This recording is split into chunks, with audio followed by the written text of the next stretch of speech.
Приветствую всех, друзья! С вами на связи таролог Алехандро. Мира вам и вашему миру. И сегодняшний наш сеанс мы посвятим с вами тематике гадания на отношения и посмотрим, что с ним происходит из-за вас. Настраивайтесь на себя, на свою ситуацию в отношениях, на своего мужчину. И мужчины также могут посмотреть на себя со стороны или со своей стороны и открыть для себя советы, подсказки, инсайты. Ну и посмотрите, может быть, и чувство заденем. То есть все, что будет из потока идти, все посмотрим и все попытаемся прираскрыть. Начнем с того, что посмотрим, как карты Таро видят вас, ну, вот, например, женщину, как видят, да, вот кто пришел на расклад, и как карты видят вас сейчас, как женщину. Так, шестерка кубков. Скучаете, тоскуете, отпустить пока не можете. Влюблены, чувства у вас к этому человеку есть, к мужчине. Ну и любите его. То есть я не могу сказать, что вы можете отпустить этого человека по шестерке кубков, по тузу кубков и по двойке кубков. Я скажу так, что вы как минимум очень сильно тоскуете, скучаете, считаете его своей второй половиной. Не знаю, кто он вам, муж, близкий человек, любовник, но тем не менее здесь о любви до сих пор. То есть она здесь есть сейчас, она, скорее всего, пока сохранится, и она была, и есть, и будет. Вот такое вот. Хорошо, дальше. А мужчина как тут? А как тут он? А как он тут? А как его характеризуют, да? То есть женщина прямо 3 кубка выкатила, да? А мужчину как охарактеризуют карты? Повешенный. Аркан 13 и тройка мечей. Боже мой. Я не знаю, это живой вообще человек или нет. Смотрите, висящий, 13 и тройка мечей. Ну, смотрите, если жив, да, вот если вы смотрите не на там человека, который там неизвестно, да. Ну, во-первых, мужчина здесь в очень тяжелой ситуации. Во-первых, страдает, очень дорого платит за то, что, ну, может быть, натворил, да, нагрешил. Вот. С ним происходит очень жесткая трансформация, да, жесткая информация. Жесткая трансформация. Вернуть назад он ничего не может, вернуться он не может. События у него роковые 12-13. Еще и разбитое у него сердце, и разрыв шаблонов, да, физических и ментальных, да, то есть мужчина по сути здесь как будто бы наказан, попал под каток, условно говоря, под какой-то, и плюс еще и ну, нездоров, как минимум физически нездоров, он и душой нездоров, и физически нездоров. Мужчина здесь по знаку зодиака, скорее всего, либо весы, либо скорпион, ну или какой-то мечевой, да. А женщина здесь очень большая вероятность, что водная какая-то, да, вода. Ну, здесь много воды, просто рыба, рак, скорпион, да. Опять-таки, смотрите, это общий расклад, смотрите по себе, да, больше.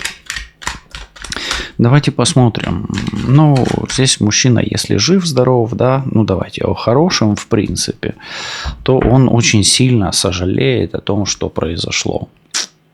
И мужчина действительно вот как будто бы наказан. То есть у него идет как бы череда каких-то неудач, череда каких-то таких жестких трансформаций. И он даже если вот с ним все хорошо, если вдруг, да, то он просто на разрыв идет. Понимаете? То есть ему надо решить это, и еще вот то, и еще внезапно еще и вот это, да, вот такая у него ситуация.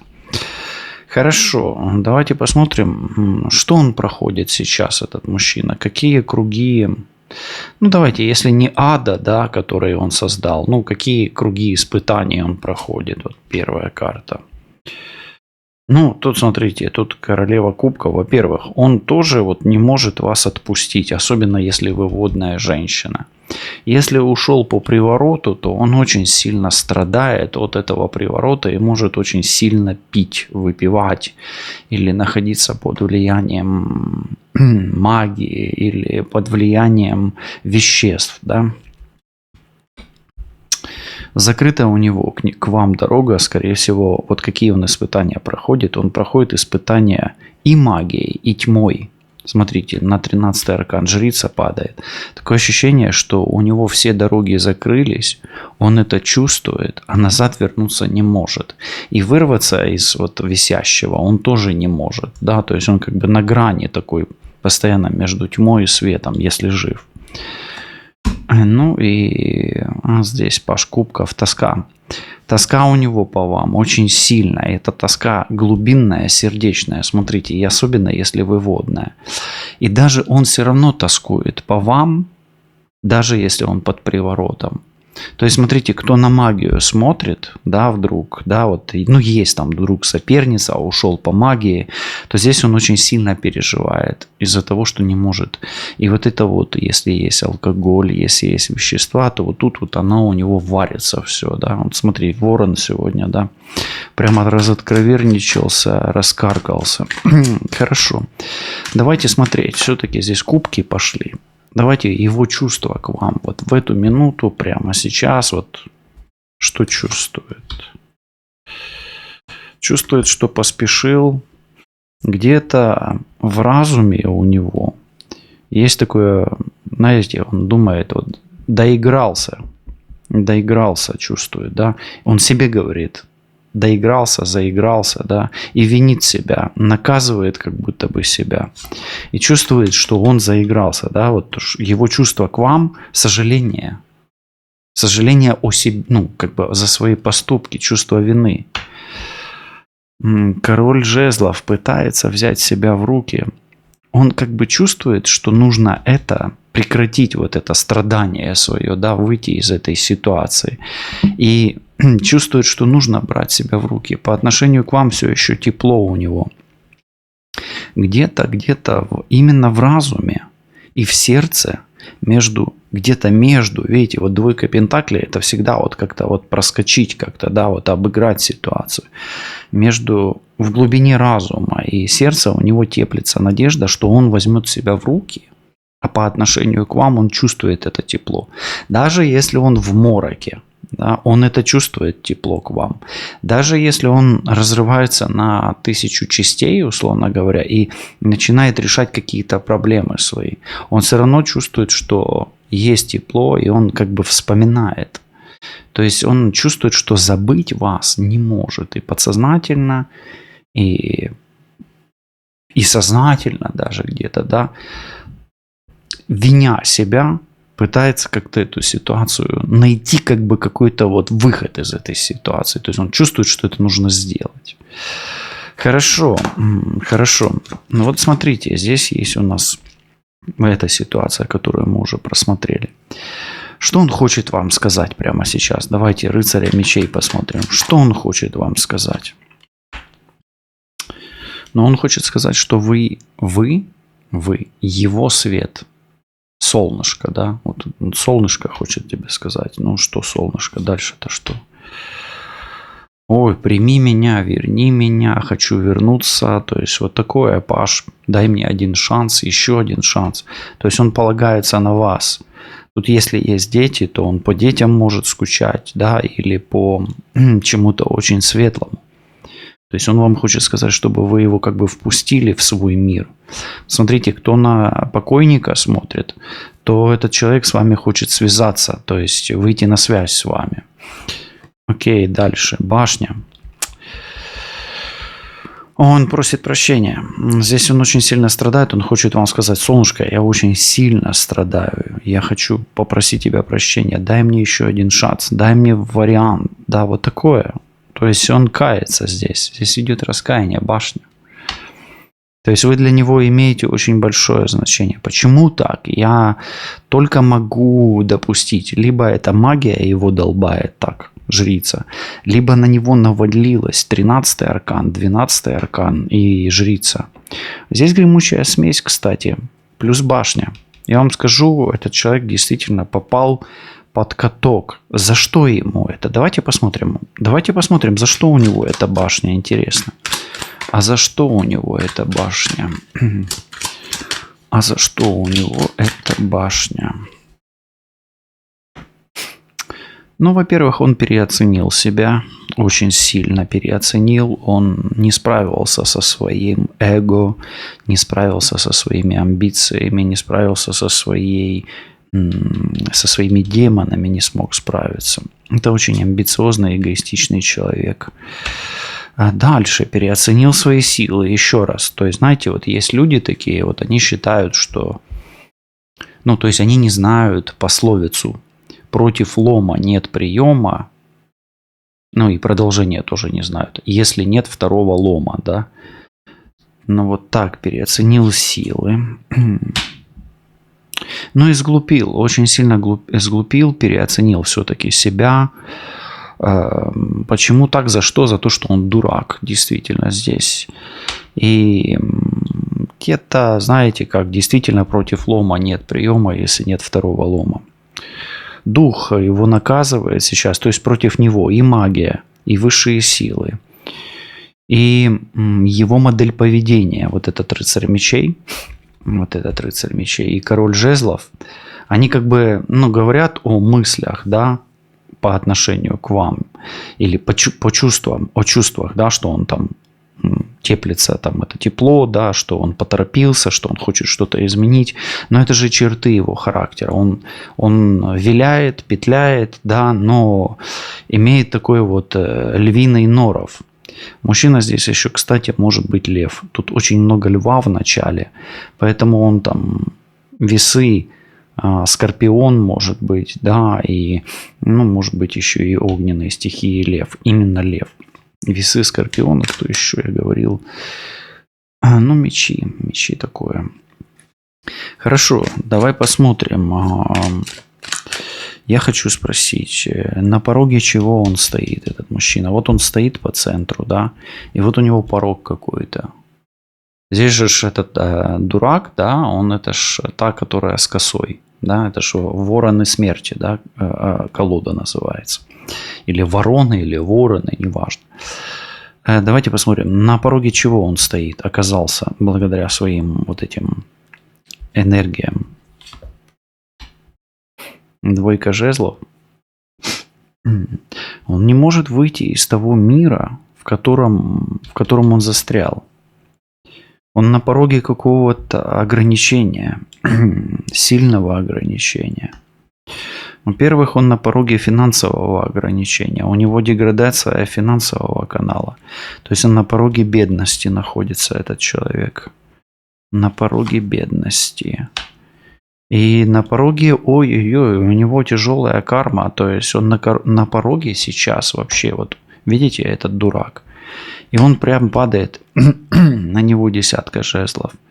То есть у него бедность, беда и искупление кармы у этого человека. Его не отпускают прошлые поступки. Он будет рассчитываться, платить там очень дорого за то, что вам сделал. Давайте смотреть, что сделал вам. Ого, он с вами очень сильно поспорил, вошел в очень сильный конфликт. Может быть, даже приложил к вам какую-то физическую силу, потому что здесь все-таки висящий. Или, знаете, может быть, просто играл с вами, но так искусно играл, что вы не поняли, что он с вами играл. То есть он либо переиграл вас, перехитрил и в конечном итоге перехитрил где-то себя. Ну, либо обманывал в игре, да, то есть как минимум играл раз. Вот она, семерка, смотрите как, семерка мечей. Он с вами играл, запутывал вас, висящий, вот он висящий. Он вас запутал, обманул, может быть, что-то украл, может быть, взял, ну, что-то не по правилам, да, поступил как-то. И теперь он в этого висящего, то есть он бумеранг получает, как кармический бумеранг. Если ушел или, ну, как бы какая-то другая женщина, то он попал там в какую-то очень серьезную передрягу. И за то, что он поступал с вами нечестно, семерка мечей. Может быть, изменял, если, да, пользовался вашим доверием, запутывал вас и делал вас зависимой, да, тоже. Ну, такое-то часто бывает, что, вот, допустим, мужчина делает женщину зависимой. Такое бывает. Ну, давайте еще посмотрим, что. За что ему четверка жезлов. Но он нарушил ваш покой. Все-таки здесь огонь. Нарушил покой где-то. И знаете, как вот это вот чувства, которые вы к нему испытываете, они тоже теплые. Ну, то есть он, ну, можно так сказать, растоптал некое такое теплое чувство по отношению, ну, к вам, да. Ну, ваши чувства по отношению к нему, извините. Вот. То есть за то, что был нечестен. Может быть, где-то, может быть, и вашу честь. Потому что все-таки четверка жезлов — это некая структура такая, да. Может быть, он с честью вашей играл или обесчестивал. Ну, да, ну, это уже такое понятие здесь сугубо индивидуальное. Да, давайте так. Давайте посмотрим. Вот чувства, мысли мы посмотрели. Кому интересно, все-таки давайте планирование, планы посмотрим. 3 карты. Планы какие тут могут быть? Тут никаких планов не может быть. Здесь дьявол выпадает. То есть, чтобы он не планировал, он пока не рассчитается, он дальше не пойдет. Видите, дьявол, луна, он ничего не может планировать. Еще раз, что бы он ни планировал, он под темной силой сейчас находится. И его как будто бы, знаете, ну, у него в планах как минимум освободиться. Ай-яй-яй-яй, тут десятка мечей. Он, знаете, как будто в ловушке какой-то находится. Если он жив, он в ловушке. И он в аркане 12 находится. И он проходит все круги ада, этот человек. Ну, такое вот. Даже не знаю, есть ли дальше смысл продолжать, какие вопросы тут могут быть. Давайте посмотрим, сможет ли он освободиться. Сможет ли он освободиться? Первый вопрос. Сюда, вот под этого дьявола. Сможет ли он освободиться? Сможет ли он освободиться? А ну-ка. Да, прям тут такая какая-то жуть сегодня прям. Сможет ли он освободиться? Десятка чаш. Смотрим дальше. 10 чаш. Колесница. И 6 влюбленные. Ты смотри, да, он сможет освободиться. Но опять-таки, если жив, может, понимаете, да? Сможет освободиться, ну, может быть, даже не так вот уж прям скоро. Тут все-таки десятка, но у него переходная идет. Вот. Десятка открывает цикл, потом семерка, потом шестерка. Но есть дорога у него к вам. Она может открыться. То есть, может ли он освободиться, например, от дьявола? А вы уже сами, ну, понимаете, о чем этот дьявол. Луна и десятка мечей. То есть, ну да, пока не пройдет все круги ада, как говорится, по десятке мечей. И да, дорога может открыться. Хорошо, кто его может освободить? Давайте смотреть. Кто его может освободить? Кто его может освободить?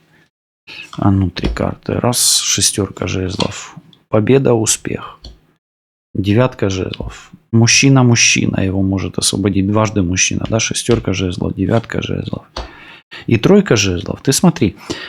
Ну, во-первых, он сам должен этого хотеть, безусловно. Может ли он сам себя освободить? Ну, в принципе, да.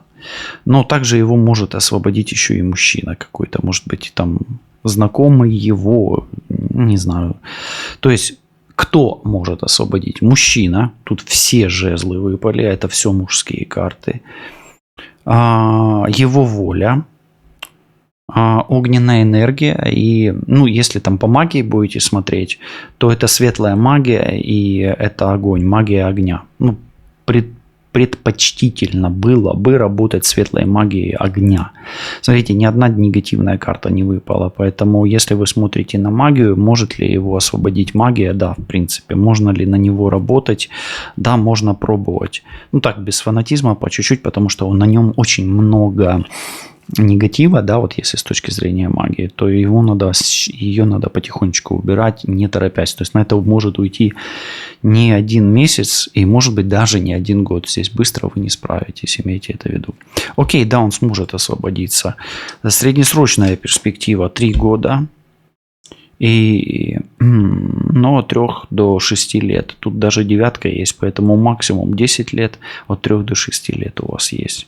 Поэтому торопиться вам точно не нужно, и здесь нужно просто вот с ним работать. Окей, хорошо, давайте так скажем, он поменяется, этот человек, или нет? 3 карты смотрим, император, его очень трудно поменять. Очень трудно поменять. Но 50%, на 50% он может измениться. В принципе, да. Смотрите, император — справедливость. Его очень-очень тяжело поменять, но и разговорами, и энергетическими влияниями, и он сам будет проходить трансформацию, поверьте. То есть он наполовину изменится, этот человек. Да, и тут знаете как... не мытьем или не нытьем, так катаньем, да, или не только кнутом, но и пряником. И кнутом, и пряником. Смотрите, здесь правосудие. То есть он как бы отбудет свое наказание, пройдет свою трансформацию, и форма его из куба, да, тут куб, квадрат, это земля и огонь, земляной огонь. А здесь вода, то есть он, он станет мягче, он станет, как бы честнее, то есть он осознает вот эту вот свои грехи, как говорится, да, свою темноту, то есть он осознает свои ошибки, и он станет мягче. Но все-таки рыцарь кубков — это мягкость. Она будет, но ему нужно это прожить. Может быть, с вами. А давайте спросим, а вам нужно это или нет? Там хоть немножечко о вас посмотрим. А вам нужно это или нет? 3 пентаклей. Для чего-то нужна первая карта. 8 пентаклей. То вам прям, знаете как? Вам это тоже нужно. Смотрите, у него тут 3 жезлов, 9 жезлов, 6 жезлов, да, и вот эта трансформационные карты очень хорошие. А здесь 3 пентаклей, 8 пентаклей. Вам это нужно для чего-то? 8 кубков. Знаете, вам это нужно для того, чтобы он не ушел. Вот и все. У вас, понимаете как, у вас, чтобы его не отпустить. У вас столько кубков, у вас столько к нему чувств, я не знаю, как вы можете не прилагать усилий, чтобы он ушел, или чтобы он там пропал, или сгинул, не знаю. Для чего-то этот расклад-то вам нужен, вот что-то ж вы должны взять отсюда, вам нужно что-то. Слышите, вам что-то ж нужно взять, а что вы должны взять из этого расклада? Вот что он вам говорит, этот расклад? Во-первых, успокойся, он вас пытается успокоить. Во-вторых, пойми, что кое-что есть в твоих силах, да, то есть у тебя может быть меч в твоих руках, да, то есть вооружись, успокойся и возьми в свои руки все, что ты можешь взять, да, вот так говорит расклад. Дальше. Говорит о какой-то безвыходной ситуации. Смотрите, у вас меч. 9 мечей, и у вас в руках меч. И получается как бы вот 10 мечей. И мы здесь смотрим 10 мечей. То есть, как бы расклад говорит, ты как бы по сути в тупиковой ситуации, и все может и закончиться в принципе, да, с этим человеком, с этим мужчиной. И 3 карта. 9 пентаклей, Смотри, 8 кубков меняется на 9 пентаклей. Используй все ресурсы, которые у тебя есть. Интеллектуальные, физические, финансовые, знакомых своих. То есть используй всю свою финансовую, материальную, физическую, интеллектуальную роскошь, да, весь свой ресурс для того, чтобы повлиять на эту ситуацию. Вот сделай, что можешь. То есть, по сути, как бы расклад, как бы, не то, что требует, да, а призывает или просит вывернуться вас как бы наизнанку здесь. Ох, не знаю. Как вы считаете, да? Готовы ли вы на это или нет? Обычно, как бы человек такое, да, вот, как говорится, человек животное ленивое, да, и любое тело стремится к покою, да. Хорошо, получится у вас это или нет? 1 карта. 10 монет. 1 карта говорит, да, но это будет дорого стоить вам. Раз. 2 карта что говорит? 6 мечей. Бери ответственность в свои руки и действуй. То есть не отрицает. Башня говорит о том, что ставки высоки и риски высоки даже, да. Ну и третья карта, пятерка чаш. Но все зависит от ваших усилий, от ваших ресурсов. Да, риски высокие, пятерка чаш, гарантии нет, но это, возможно, выход. 10 и 6, 16 и 5 кубков, 21 мир. Но как минимум это выход все равно будет. Ну, может быть выход здесь. То есть выход в этом есть. То есть что-то в этом все равно есть. Две хороших карты на одну плохую. Я бы сказал, что больше шансов на то, что у вас получится. И все-таки стоит предпринимать какие-то действия. Давайте спросим у карт Таро, да, вот такая вот ситуация здесь накрученная прямо, да. Что, если есть соперница, что он испытывает сейчас к сопернице?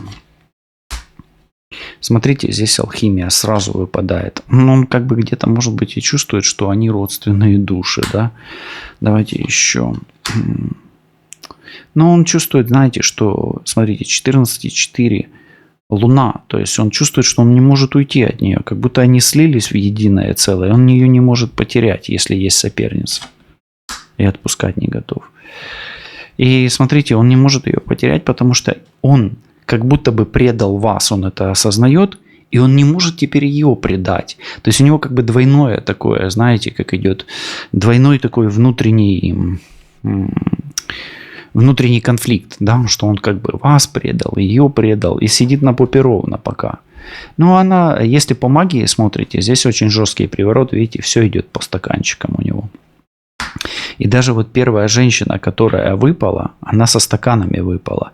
Не знаю, это ваши слезы в этих стаканах или, в чашах, да, в этих чашах, или это приворотное зелье на него, но учитывая то, что повешенный жрица, 13-й аркан, да, и очень в контексте много, да, вот таких вот моментов, то, скорее всего, очень плотно на него вот что-то действует.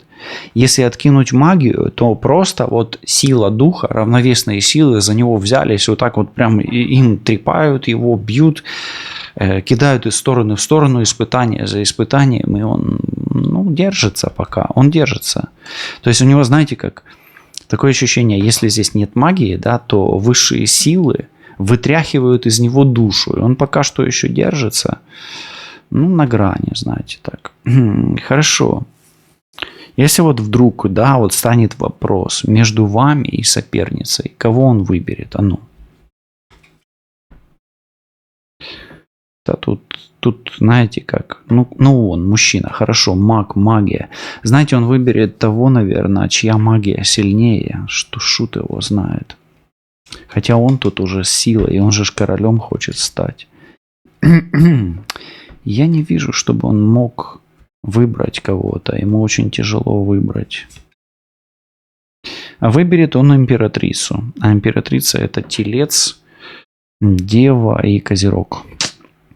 Так что смотрите, он будет стоять перед выбором. Я спросил, кого выберет. Вот он под магией, да, условно говоря, да, если мы в контексте магии смотрим, то выберет он императрицу. Хорошо, если императрица не вы, если вы не императрица, что тогда вам делать сейчас?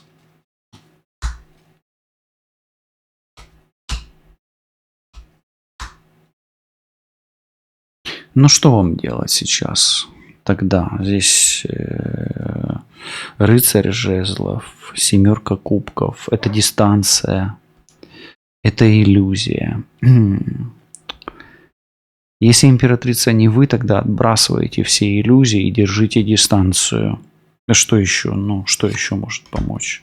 Семерка пентаклей, сомнения, колесо фортуны и королева жезлов. Тогда сделайте все, что зависит от вас, от ваших сил, от вашей магии, да, то есть вы можете только сделать то, что зависит от вас, и держаться на расстоянии. Король кубков, туз жезлов и...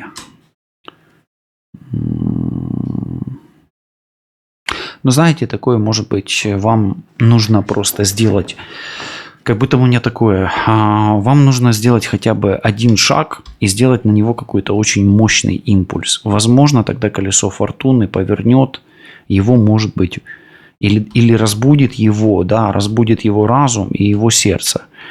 Если он после этого импульса выйдет на связь, выйдет ли он после этого импульса на связь? Иерофант, да, он начнет говорить. Вам нужен импульс на него.